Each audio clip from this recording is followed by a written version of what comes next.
What's going on, everybody? Welcome to BucosLocker. Subscribe to the channel, like the channel, share all the videos. Don't forget to hit the notification bell icon to notify you on all new videos that's posted on this channel.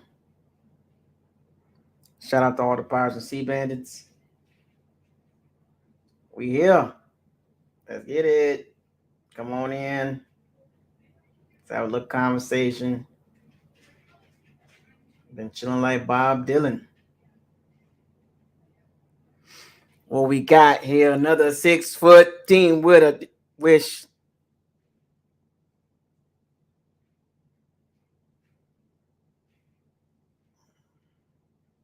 What we doing? What we doing? Come on in. Did you miss me? Oh.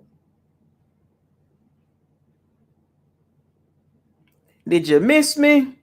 What's up, Perry? Brent. Businesses, man. Oh. Wow. Really?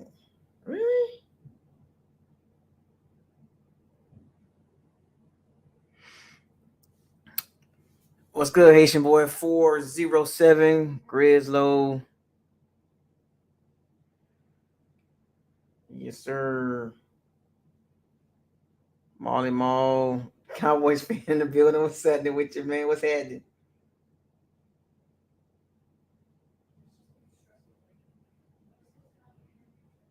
Mm-hmm. All right, let's have a conversation about a couple topics here. You know what I'm saying? The aftermath of the Bucs and Rams. We're gonna put that to bed. We're moving on to Seattle after this video. Then we're gonna talk about some injury updates.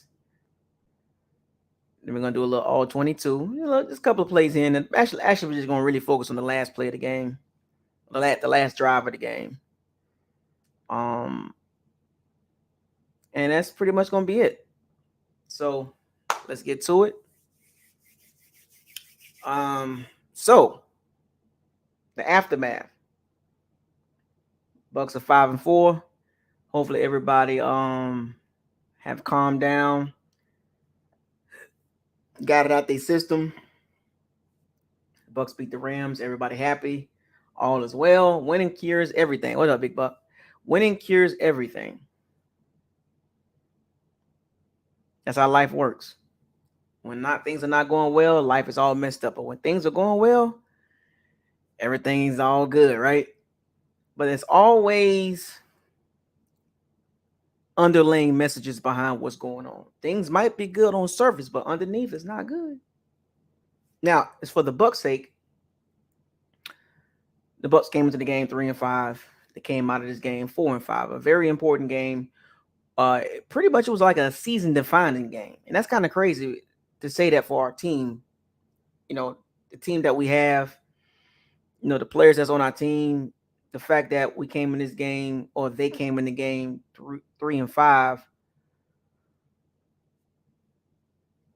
says a lot about this game. Said a lot about the game coming out the game with the dub, because you got to think about it. 3-6 is, that's a hole to dig out of. 4-5 sounds a lot better, but you know the record tells you how the Bucs look, right?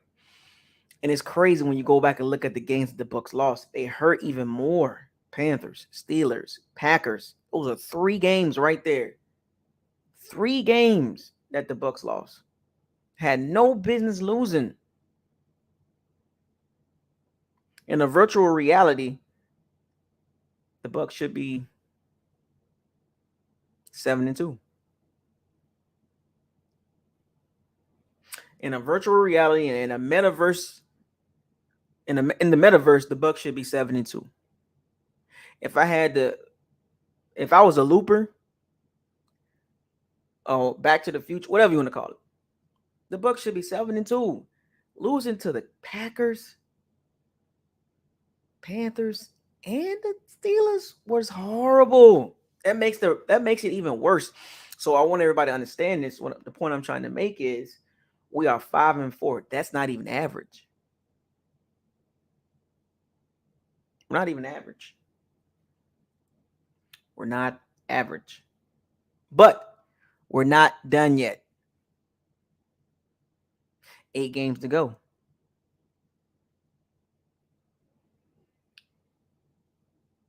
Came out of this game pretty healthy. The team played hard.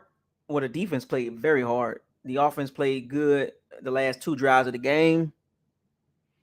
Satisfying victory. What does that mean for the Bucs moving forward? Confidence. Confidence. Remember, this is a mentally fragile team. Despite the win, everybody got to understand where the Bucs sit at right now mentally. At any moment, this team can crumble in a game.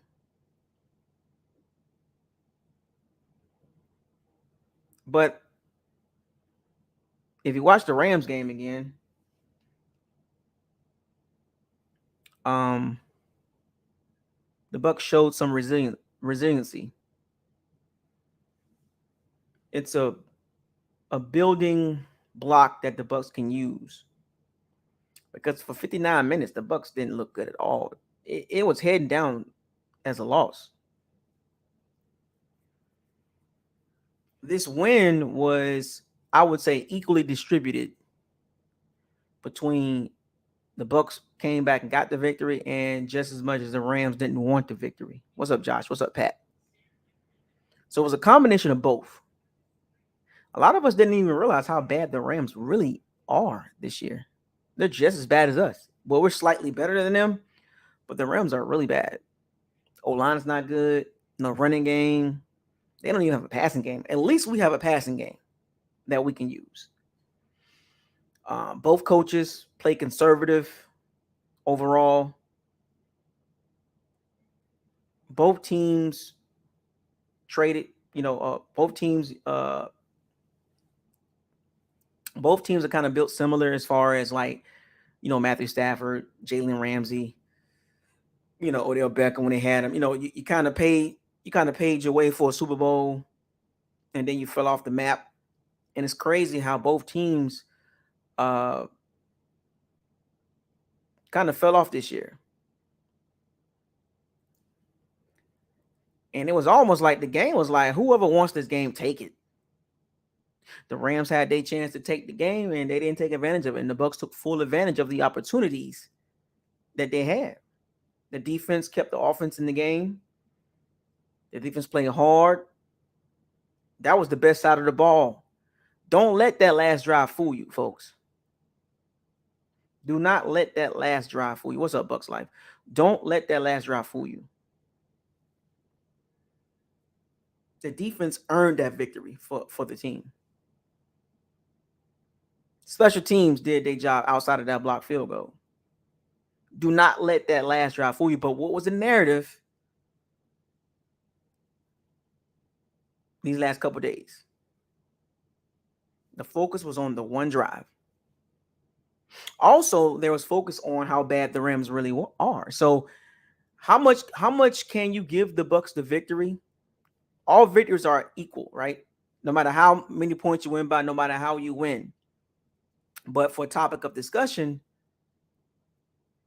you can't say it was more about the Rams, how bad the Rams were, because the Bucs were just as bad.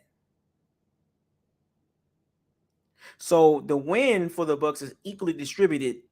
The Bucs earned that victory, right? You give them the percentage of the victory. And also you got to give that percentage to the Rams, how bad they really are. The Rams are a bad team, just like the Steelers, the Panthers, the Saints. Those are bad teams. The Packers. Those are bad teams. So where the Bucs stand at right now is right slightly above the bad teams.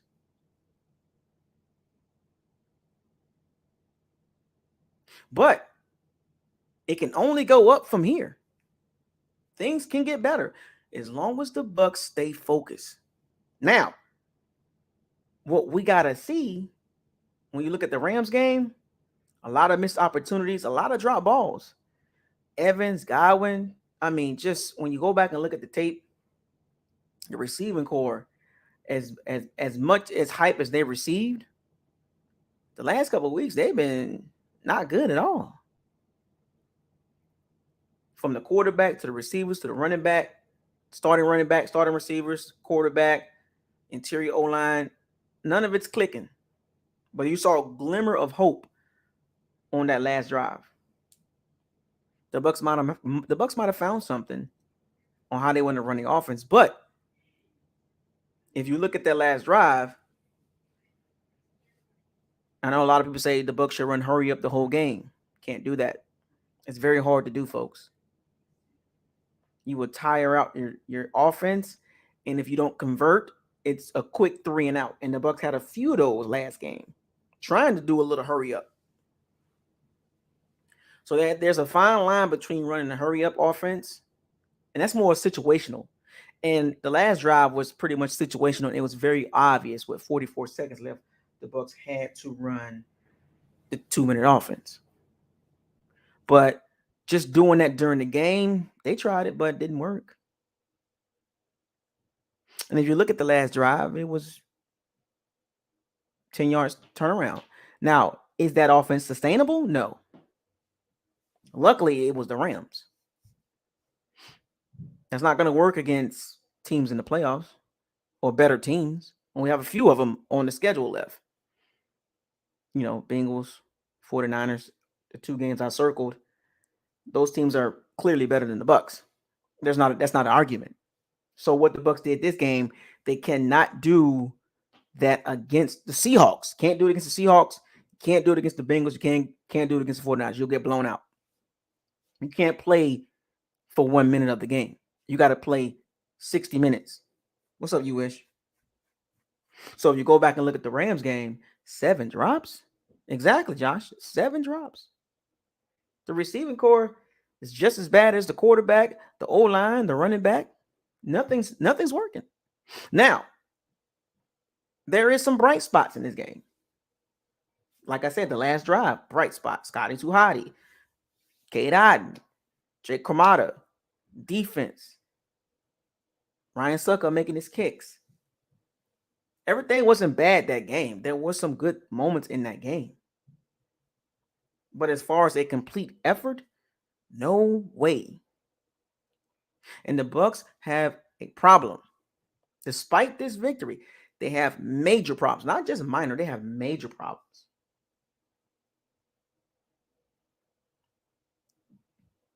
They have major problems coaching-wise, head coaching-wise, OC-wise, quarterback-wise, running back-wise, receiver-wise, interior offensive line-wise. The defense is very good. Outside of the run defense, pass defense, they're really good. Situational defense, they can do better. But overall, the defense is good, right? If you just look at the defense as a whole. The one thing this defense cannot do is be on the field long periods of time because they're mentally weak. But the defense can do their job, as you've seen in the Rams game. If things are close, if a team is not dominant, the Bucs will look really good.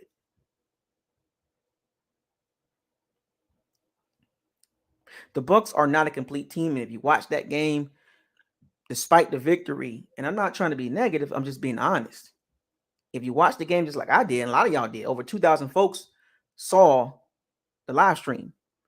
We all watched the same game. If you can convince yourself that the Bucs are just fine, then something's really wrong with you.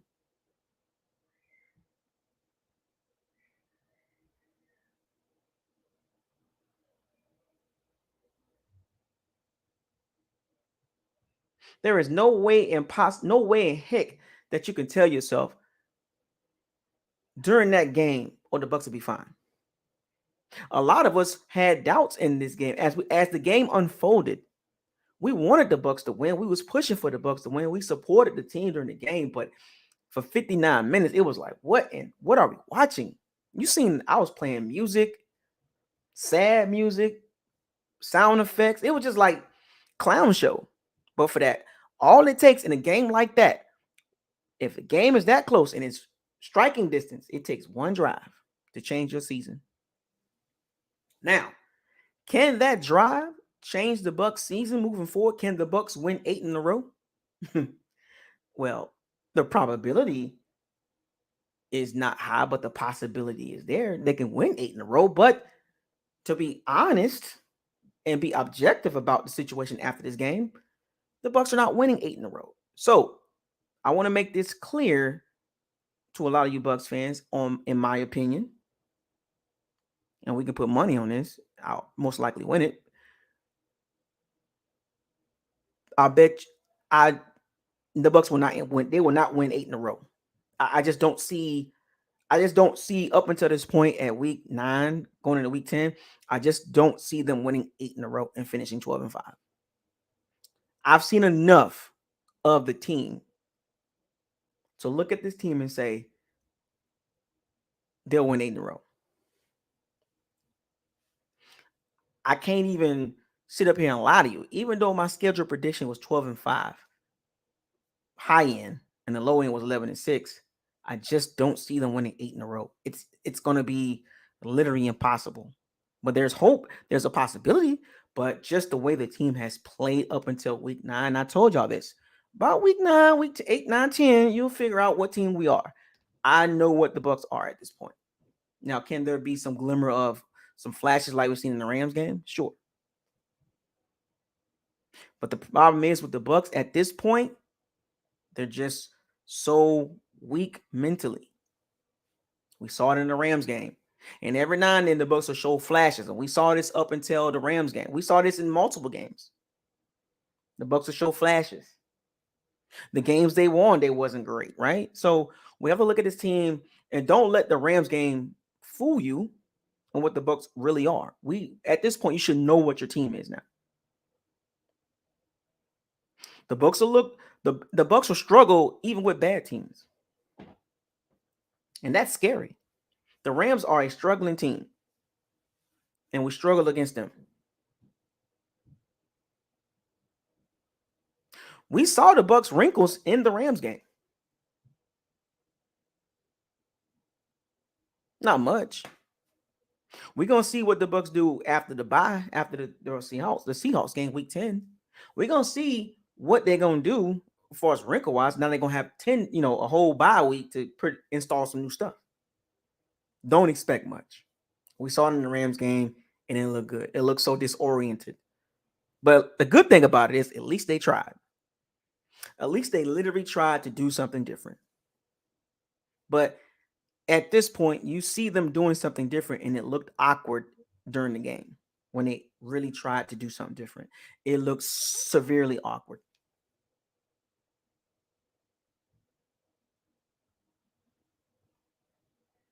The middle screen, the Julio Jones screen, it was like, what? And the adjustments that the Bucs made offensively was screen passes. Where they throwing the screen passes, that was the adjustment. And both plays was awful. Now, let's get down to the nitty-gritty as far as players wise. There is a clear, distinct difference as you watch this game between Rachaad White and Leonard Fournette. I want to start there. We got to make that change, fam. You got to make the change. Rachaad White is more explosive. He's more hungry. He hits the hole harder. He has better vision. He just a better overall running back at this stage now. And the crazy thing about it, Leonard Fournette is about to be 28, which is not old as far as human life. But as running back wise, you're pretty much at the tipping point of your career. Or actually, you at the down. You got rising action, and you got the climax, and then you got the falling action. And Leonard Fournette is on the downside of his career. It is not going to get better for him. Hopefully, Byron and Todd Bowles, they actually seen this during the game, and I got a feeling Rachaad White's going to be used more. And I'll just stop right there with that conversation. Mark this down. Now, the second one I want to talk about is Tom Brady.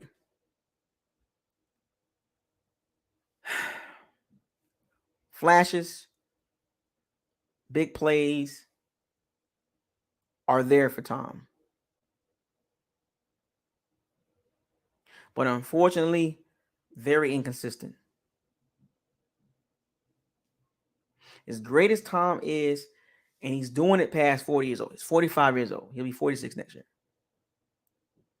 He shows flashes and glimmers of the way he played at 40, 39, 38, 37. He shows those flashes. Even last year, he shows those flashes.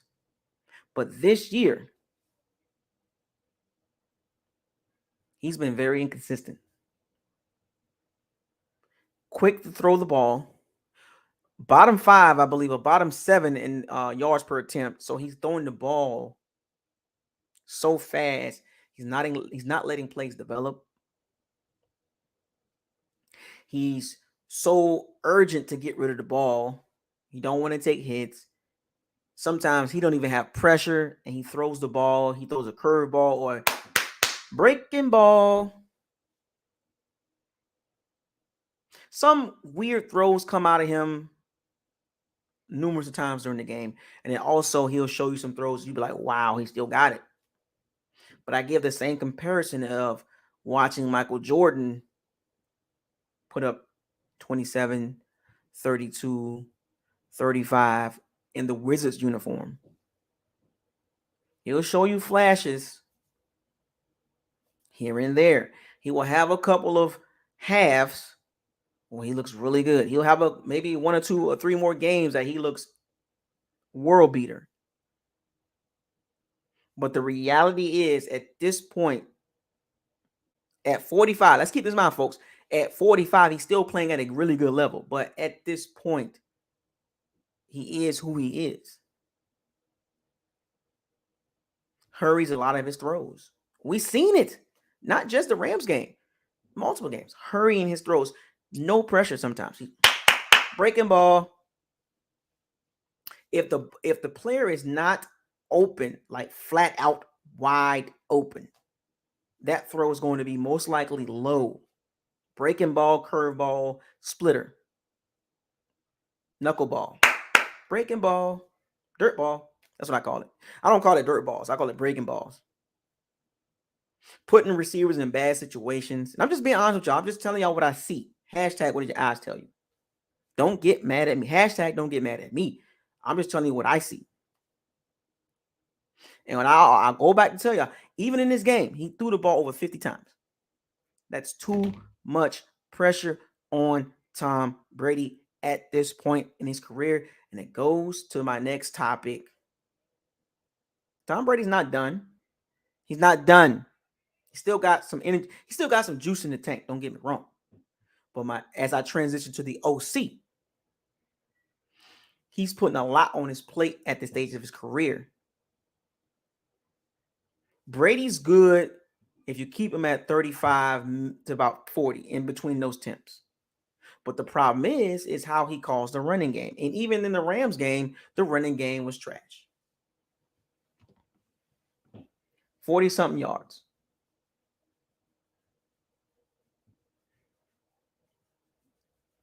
And what that does is you put so much pressure on Tom Brady to be perfect. And at this point, the way the Bucs offense look, they're far from perfect. They're not even really good.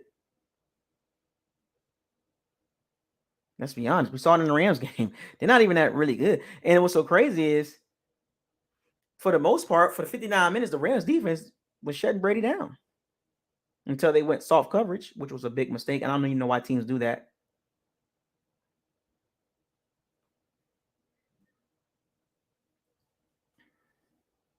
And that's Byron Leftwich's fault.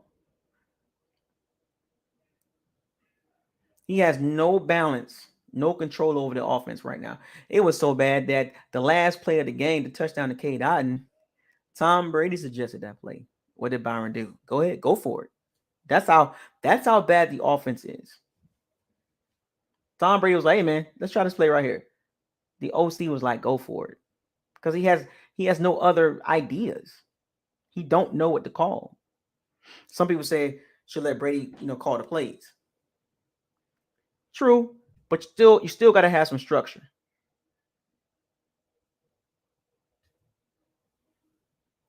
And when a team is out of structure, when the organization is out of structure, everything is chaotic. The Bucs passing game is chaotic. It's all over the place. They don't know what to run in certain situations, so they stick to what they know. We saw it in the Rams game. The Bucs offense has no balance, no rhythm overall. We saw it in the Rams game.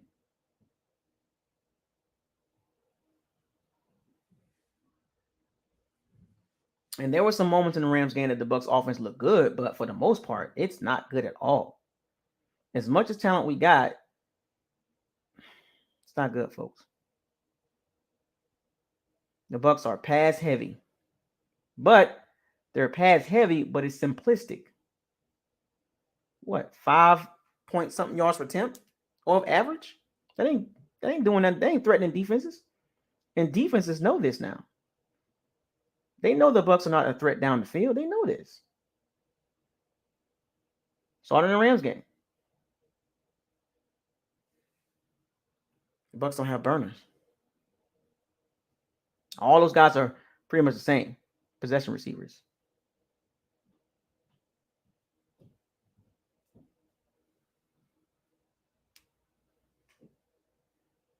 The receivers, they didn't play well at all outside of the last drive with Scotty and Kent and Cade Otton.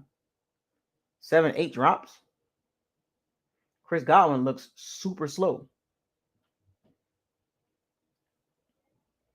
I don't even know if they rushed him back, but he don't look the same right now. He don't look the same at all. He looks lethargic. No explosiveness, no quick cuts, and nothing. He just looks like he just runs out there and catches the ball and try to run over people. He's dropping balls.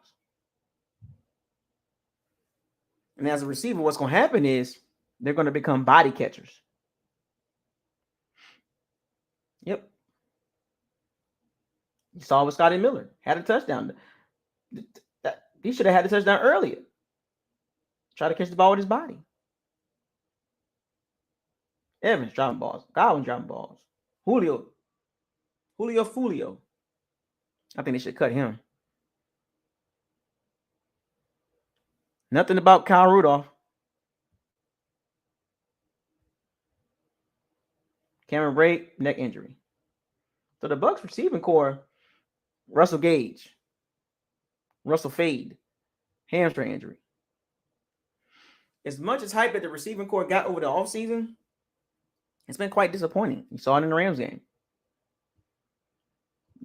And just by looking at it, I think the Bucs receiving core is bottom 10. The way they're playing right now, bottom 10. I will put them at 20. I'll put them between 17 and 22. All that talent, think about that. And I look at the Bucs receiving core between 17 and 22. Even though Brady's top 10 in passing yards, but just how they've been playing overall. It's a combination. It's not just the receivers. It's a combination of the OC, quarterback, but just the way the Bucs receiving core has been playing up to this point, slightly below average. Yeah, of course, Tom could throw better balls, but they also top 10 in drops too. That's why I try to tell y'all, don't get caught up in that media hype about the Bucs receiving core this and the Bucs receiving core that. You want to talk about a drop off, and that's a lot to do with continuity too. The disappointing play of Julio and Russell Fade. The Bucs try to become the Tampa Bay Falcons. It didn't work.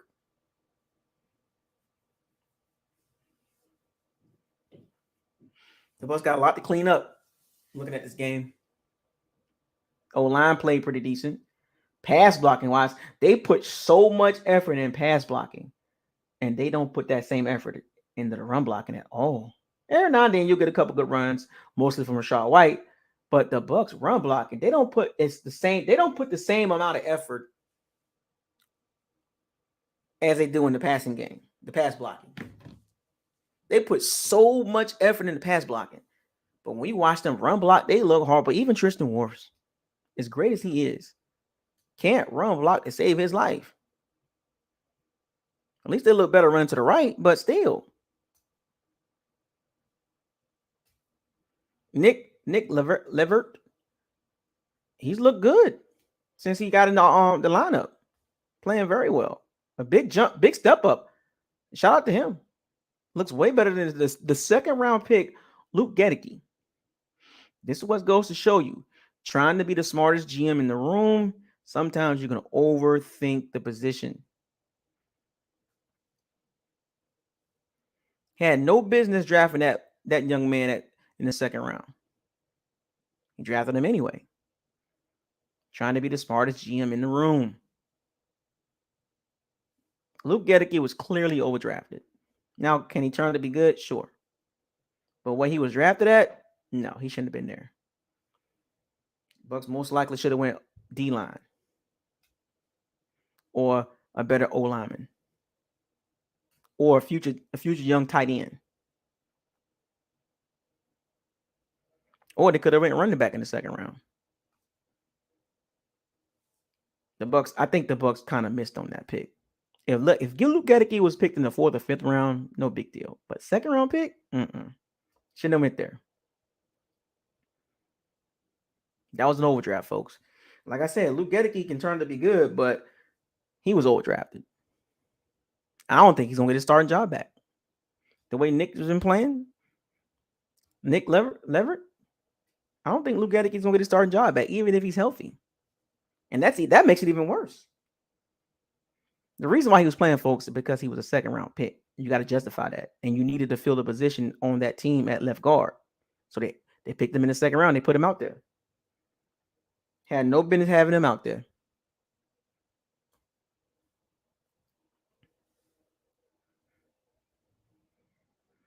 Tight end wise, Cade Otton should be the starter. Watch the game, folks. Cade Otton should be the starter moving forward. Over Cameron Brate and definitely over Kyle Rudolph. I think he should cut Kyle Rudolph. Useless. Move forward with the young guys. I told y'all this in training camp.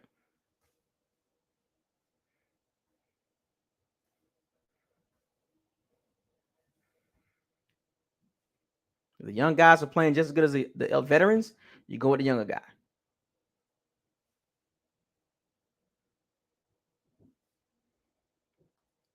Cade Otton, I think he should have the job. Look at this game, folks. Came through in the clutch.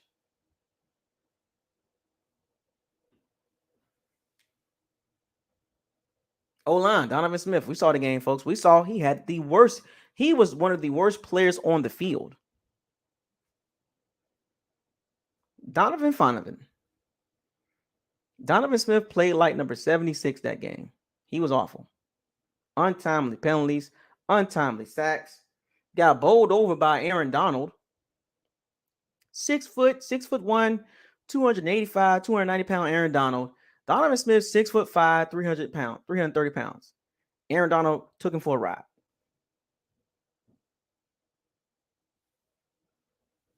I'm going to stand on this, folks. I think Tristan Wirfs is our future left tackle. My opinion. I've seen enough of Donovan Smith. He is who he is at this point.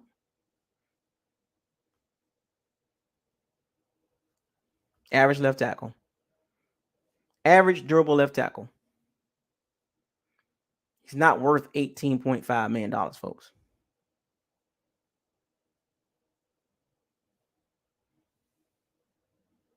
It's not a bad left tackle, folks, but I think Tristan Wirfs would be a whole hell of a lot better. I think Donovan Smith would be better at left guard or right tackle.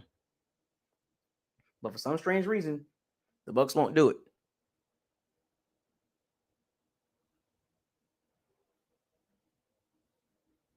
He has the ability to play right tackle or left guard. I think the Bucs O line would be a hell of a lot better.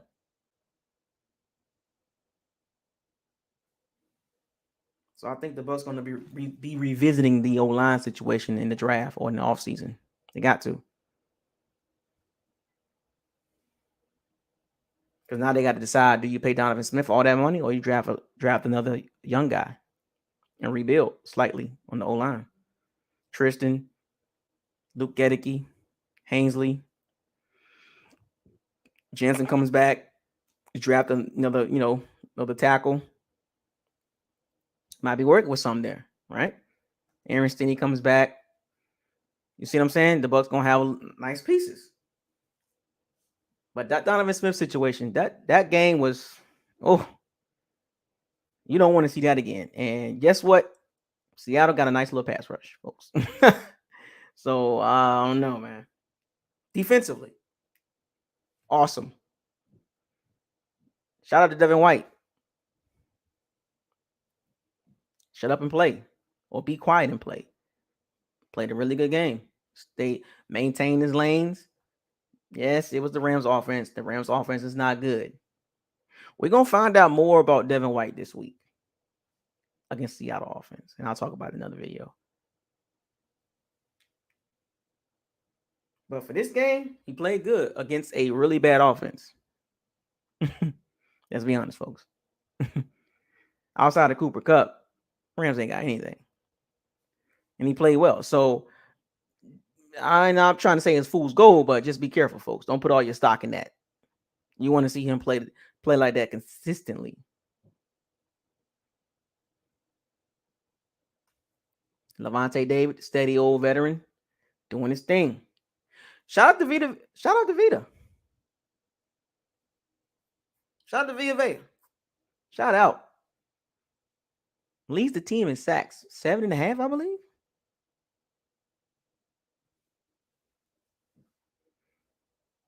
Basically, a zero technique leads the team in sacks.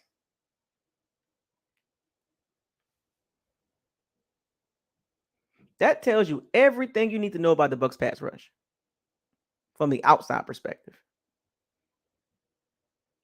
It's not good, folks. The Bucs need to revisit that in the draft as well. We saw it in the game. Vita Vea took full advantage of I think his name was number 71, Edwards. The left guard, the backup left guard. He was awful. The Rams O-line is awful. So most teams gonna look like a world beater against their O-line. Pretty much every team they played this year has looked really good. Every D-line they went against this year, they have gotten toe up. So what Vita did was not, you shouldn't be surprised. But the biggest thing you want to look at is the pass rush outside of Vita Vea.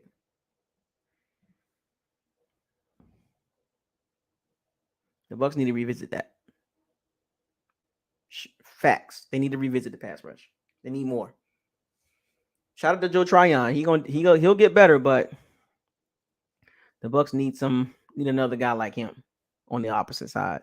I know Shaq Barrett, he's getting paid a lot of money, but you need a young guy, another young guy on the outside. Need some more juice. You never can't have enough guys in the trenches rushing the passer. William Golston, Nacho got a sack.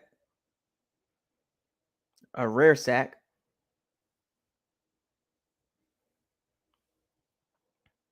Shout out to the secondary. No Logan Hall, no Logan Ryan, no Winfield Jr. Secondary played a hell of a game. Yes, it was against Cooper Kupp, one of the best receivers in the game. But the Rams receiving core outside of Cooper Kupp is below average.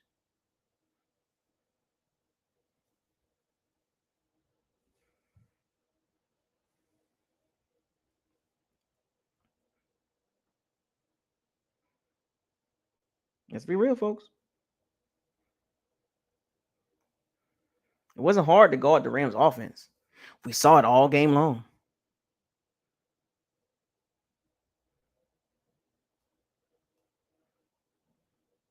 So the Bucs secondary has been good all year long. They played very well against the Rams. It's almost like the Bucs. The Bucs literally checked 2 games this year. The Bucs checked the box on 2 games. 2 games that they really wanted to play hard in. Saints and the Rams. It's pretty obvious, folks.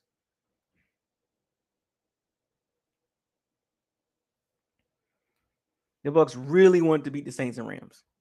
I don't even think they really focused on the other games like that. And the Chiefs too, but Chiefs are just too. The Chiefs are so much better than the Bucs. Andy Reid is so much better than Todd Bowles. Not even close. See what happens when you get a better O-line? So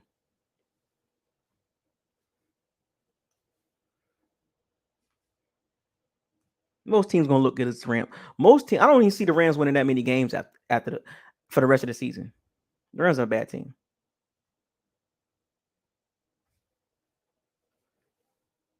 Saints are a bad team.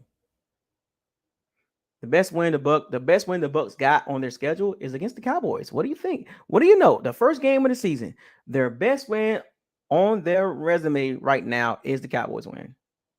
And that was an ugly game. Yes, that was an ugly game too, folks. But we got that one too in Dallas. And you see how Dallas playing right now? Top 5 team. If we was to play Dallas again right now, how would that game go?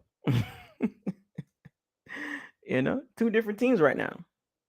That's why I tell y'all, man, that when we beat Dallas, I was like, whew, Dallas got better, and the Bucs got worse, awful.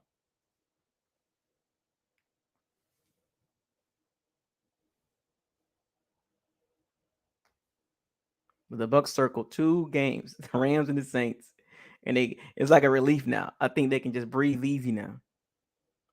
Injuries came out of the game pretty healthy. I know Mike Evans got crunched up because Brady forced the ball between 3 defenders, and Evans got crunched up in the ribs. I don't know if he's dealing with a rib injury or something like that, but that was a pretty wicked hit. Trill G Boy 2, what's up, man?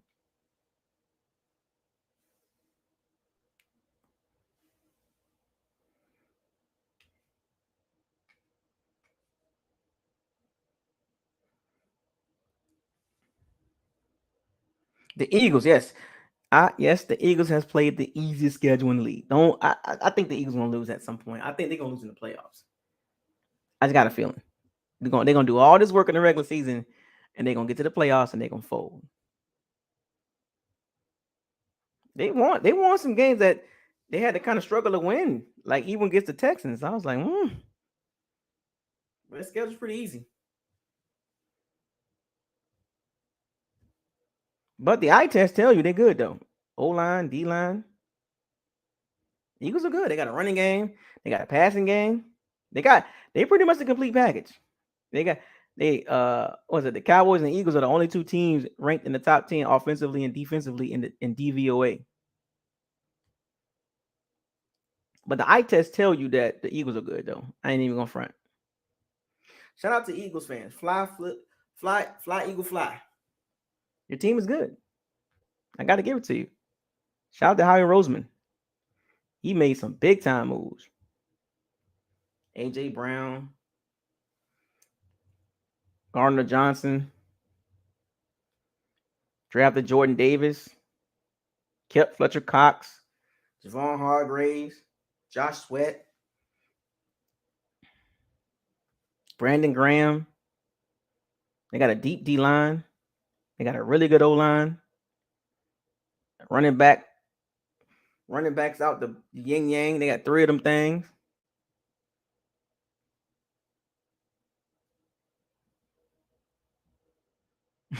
The secondary's good. They got a top tier cornerback. Got some good safeties. Got a good slot guy. Maddox, Gardner Johnson. It's like they got the complete team, folks. As easy as they schedule been, folks. AJ Brown, Devontae Smith, Watkins, at receipt. Man, they good, folks. They're gonna be hard to beat. Let's be real.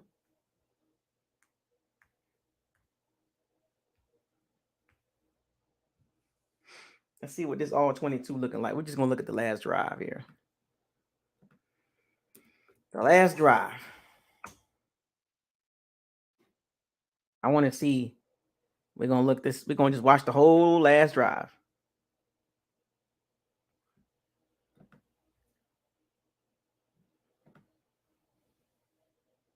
Quite interesting too.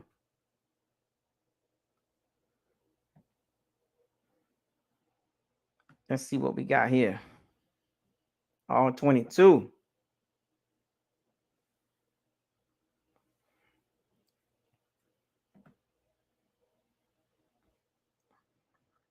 Let's look at this all-22.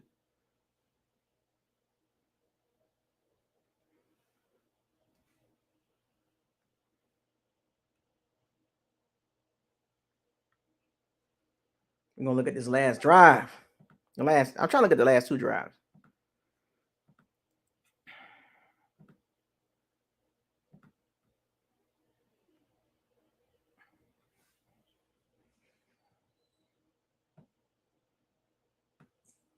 Let's see what we got here.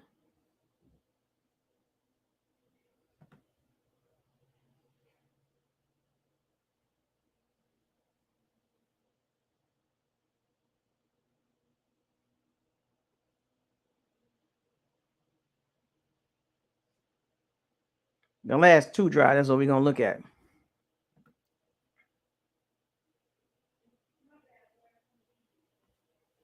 Let's see if I can figure this out. I think this is one of the drives right here. This is when Scotty Miller was doing his thing, as y'all can see.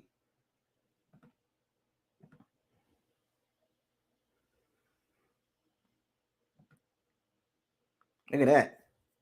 Perfect. Scotty too hotty. Open again. Now they got him doing different routes now.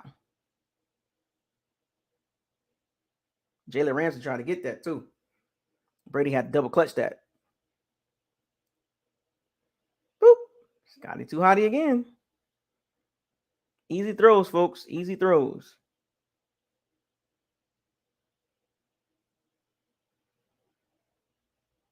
It's pitch and catch, folks.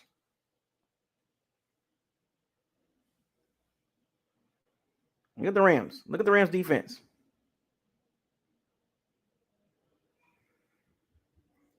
Look at this. Look at the splits. Look at the Rams defense. Soft coverage. Turn around and stop. Bucs at 3 receiver set. Tight end flexed in. That's K. Dotton. Made the Rams D-line tired too.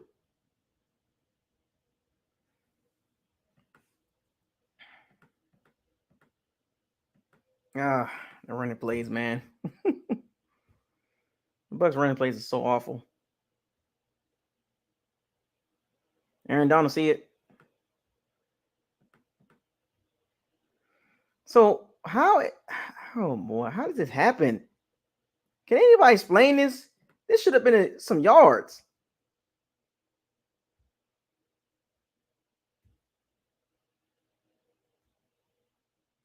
Why is this not yards?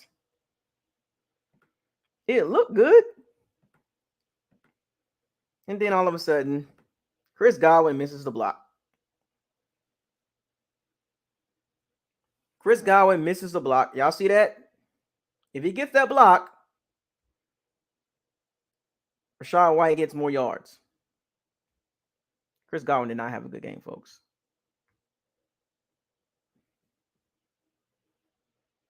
He missed the block. He know it. Chris Godwin missed the block. Come on, Chris. Mr. Godwin. Trips left. Perryman. Godwin. K. Dotton. Mike Evans. Leonard Fournette in the backfield. Tom Brady's right. Rams playing tight coverage here with the safety over the top. Easy peasy here up here. Let's see what happens. Easy throws. Pitch and catch, baby. Godwin was a decoy. Yes, sir. I like the decoy. I like that play call. The Bucs are playing fast. Easy play call, folks.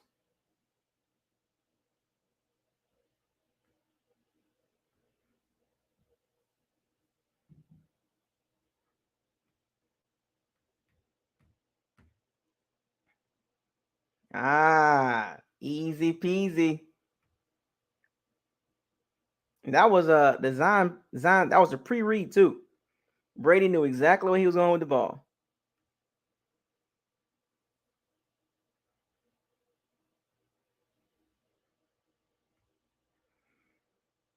Here we go. Oh boy, these stupid screens, man.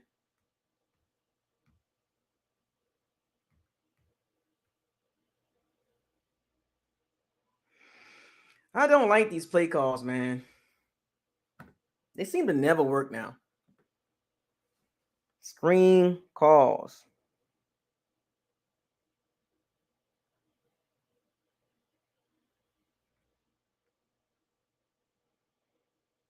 Screen, like, it's better off throwing the ball in the end zone. Why call that play? Awful play call. You got Kyle Rudolph, Godwin going in motion.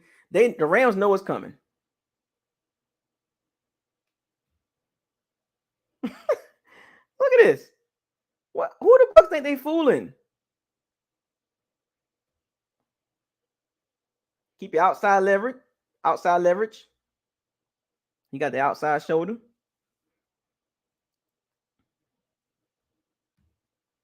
Never works, folks. The Bucs really need to stop running this play.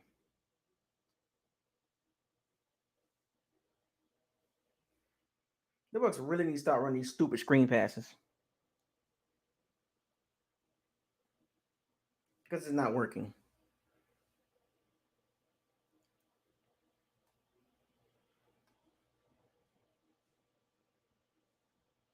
Stupid. Didn't like that play call. And they keep running it. This is the Scotty Miller play. The chest catching. Great throw by Brady, too.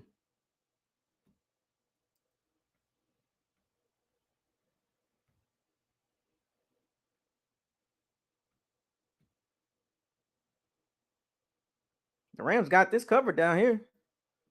But it was up here. Scotty Miller made that move. Broke into the inside. Great throw. Oh my gosh. Oh boy.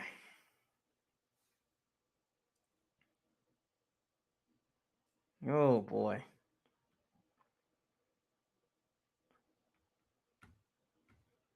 Look at Donovan Smith. You see Donovan Smith? Oh man. Donovan Smith had a really bad game, folks. I know y'all see Donovan Smith, right? Y'all see Donovan Smith? Look at that. Look at Leonard Floyd. Donovan Smith, man. I paused that for a reason. I want y'all to see that. Do you see Donovan Smith, folks?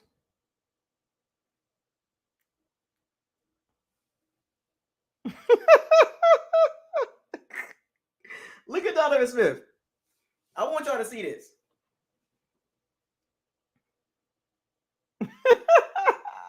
It looks like he holding it too. Like they could have called a holding. They could have called a holding play. They could have called holding right there. He clearly beat. Y'all see Donovan Smith? The refs. Just now, I know we always ask for our calls, right? But this looks like a hold, folks. That looks like a hold, folks. And the refs didn't call it. Got away with it. Got away with that one. That was a hold, folks. Donovan Smith, boy, I swear. You want to talk about average? I mean, that looked like a hole. He was beat. I think that affected the throw too, even though he still should have caught it.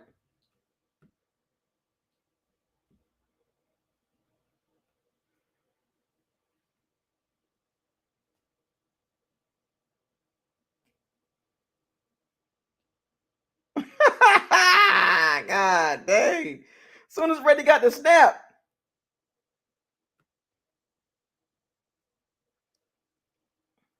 I like that route by Scotty Miller, though.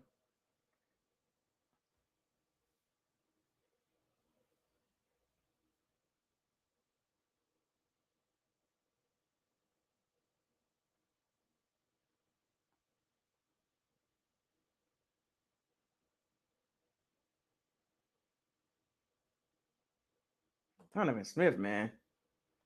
I think that affected the throw. Oh, Kate, I got to catch that.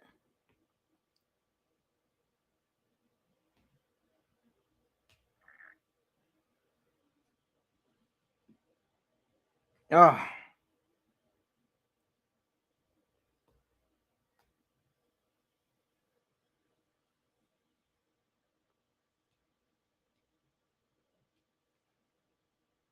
You know what's so crazy about this play right here? If Ramsey intercepts that ball, the Rams are on the 20-yard line.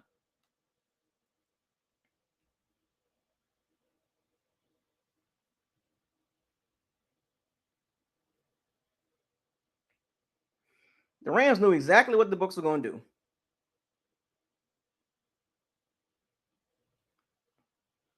Boy, Brady should have about 9 interceptions right now.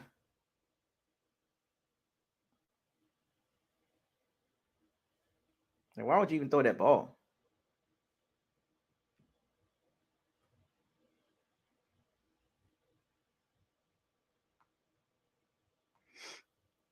Let's see who was open.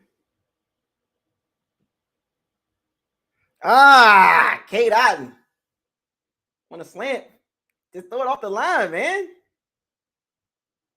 Oh.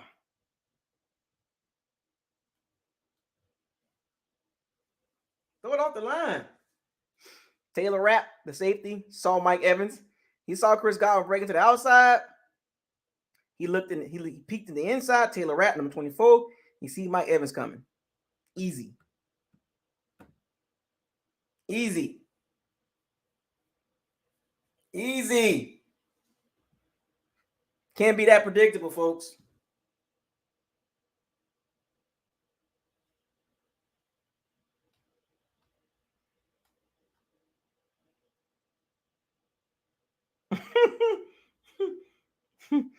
That dang boy, that boy should have about 9 picks by now. But woulda, coulda, shoulda.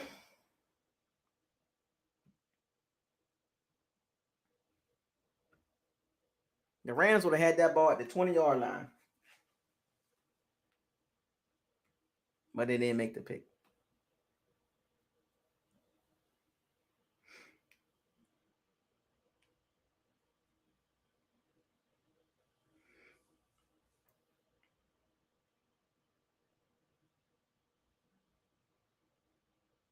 You gotta give it to the Rams. The Rams would have had the ball at 20-yard line.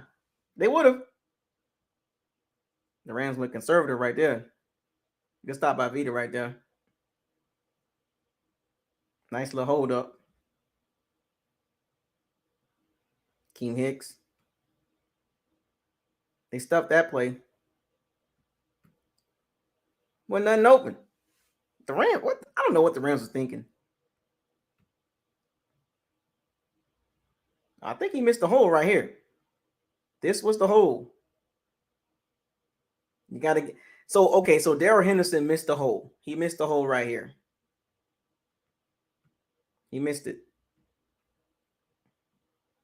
Off a run.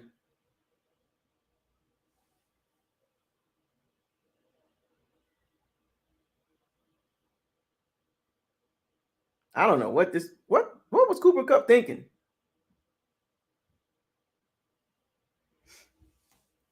You got to get that first down, buddy. How the Bucs didn't know this was coming?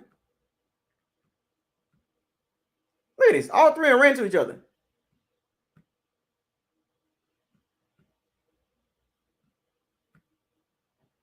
Bruh.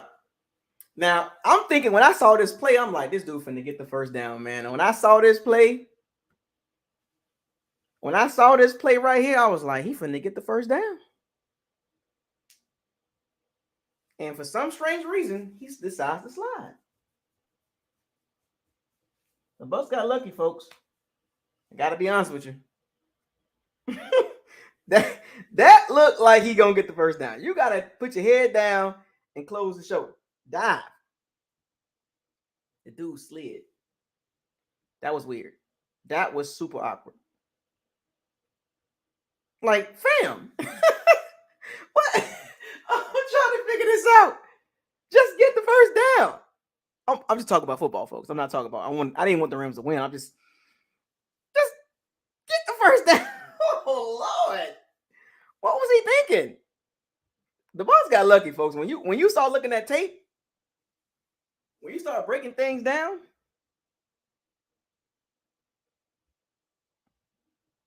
the Bucs got lucky, folks. Let's be real.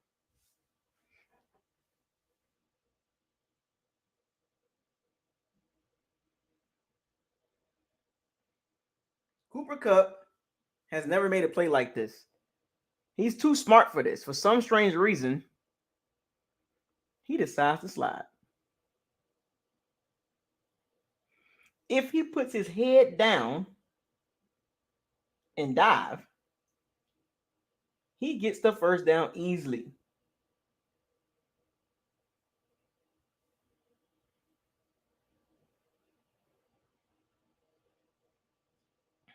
Right. He didn't even need to dive. He just could have just ran through the he could have just ran through that.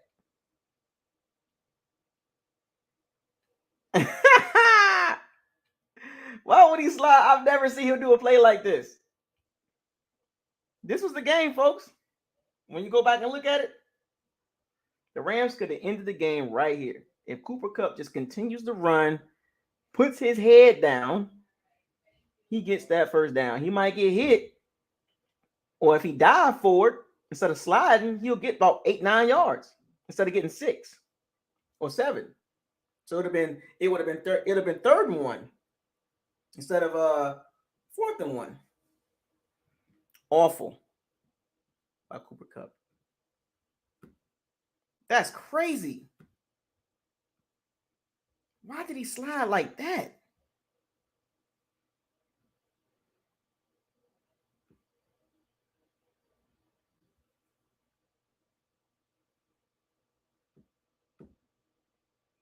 Oh, he got to stay on the outside, buddy. He tried to cut it back.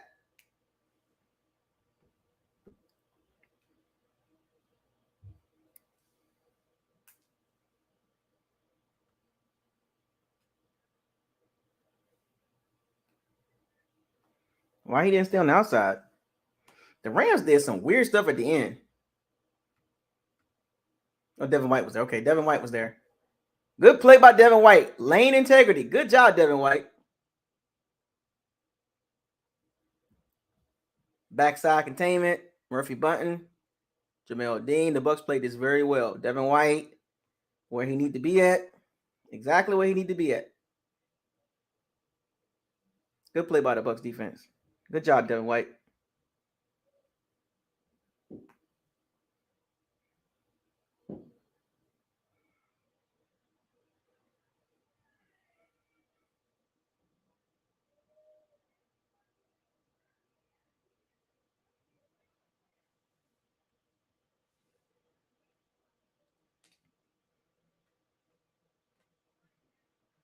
Jalen Darden.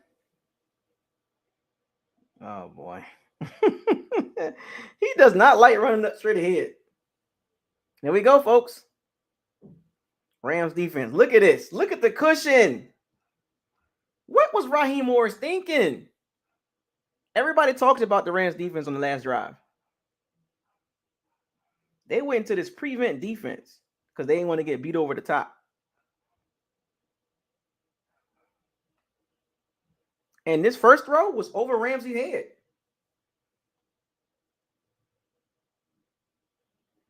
What was Ramsey thinking? Taylor Rapp worried about Scotty Miller running down the field.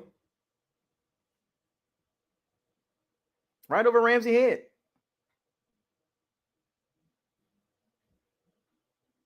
I don't know what Ramsey was thinking right there.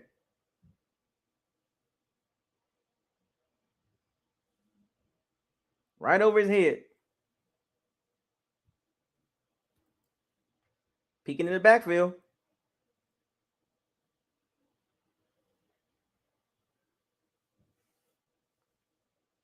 Good pass blocking right there.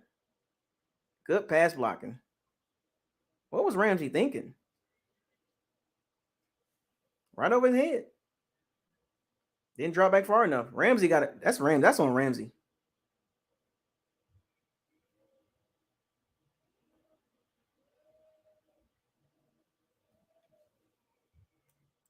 That's on Ramsey.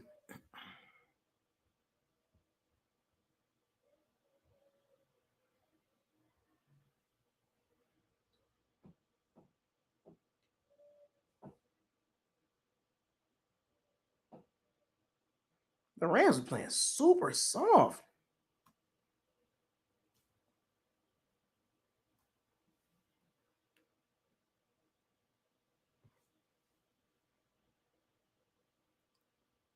Boy, the Rams are awful.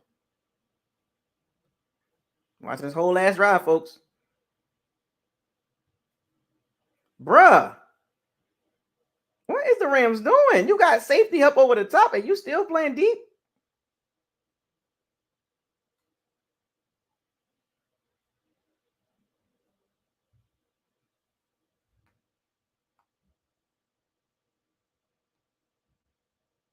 Easy money. Again. Fam.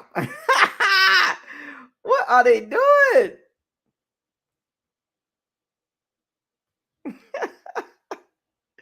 What is the Rams thinking, bro? This is horrible.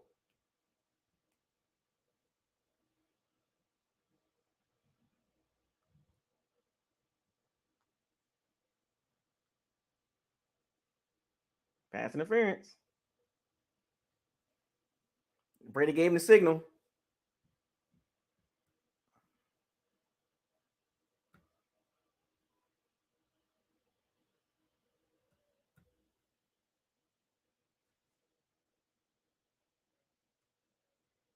Pass interference. Brady suggested this play. Oh, number 6 again. Woo! Number 6 is horrible. Got him. What was number 6? Look, what is number 6 thinking? You got help in the inside already. Why are you pushing Scotty Miller? Maintain outside leverage, man.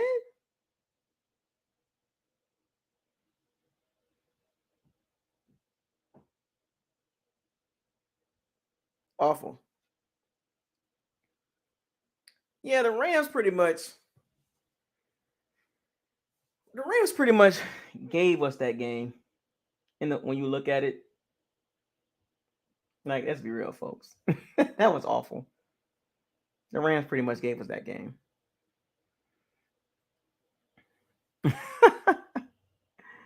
I'm not, go back and slow everything down, man. The Rams played like crap. And on that last drive, good teams don't do that. Rams are a bad team. Look, the Bucs got the victory. It is what it is, but folks, let's be honest. The Rams had no clue what they were doing. They just all of a sudden flip the switch and say, let's play soft. Ramsey forgot to cover the middle of the field. Because then on the next play, after that K-Dot catch, and he spiked the ball, the next play, the K-Dot ran down the seam again. He actually ran with K-Dot in this time. Yeah, the Rams are a bad team, folks. But anyway, there you have it, folks. The Rams pretty much this game was that game. Awkward game. That was an awkward game, folks. The Rams literally game was that game. They handed us that game. Cooper Kupp with the weird slide. The Rams defense on the last drive. But folks, we're 5-4. We are what we are. We are what the record said we are. We're not even average. We're below average. So we're gonna see what's next. We're gonna make a Seahawks video tomorrow. We're gonna talk about that. I've been watching their tape. I'm gonna watch some more tape on them. The Seahawks don't play like this, folks. Yeah, offensively and defensively, they've been playing really well for the last like 4 games. But it's gonna be a challenge, folks, and we're gonna talk about it tomorrow. Hopefully, y'all enjoyed this live stream. Shout out to all the Pirates and Sea Bandits. Subscribe to the channel, like the channel, share all the videos, and don't forget to hit the notification bell icon to notify you on all new videos that's posted on this channel.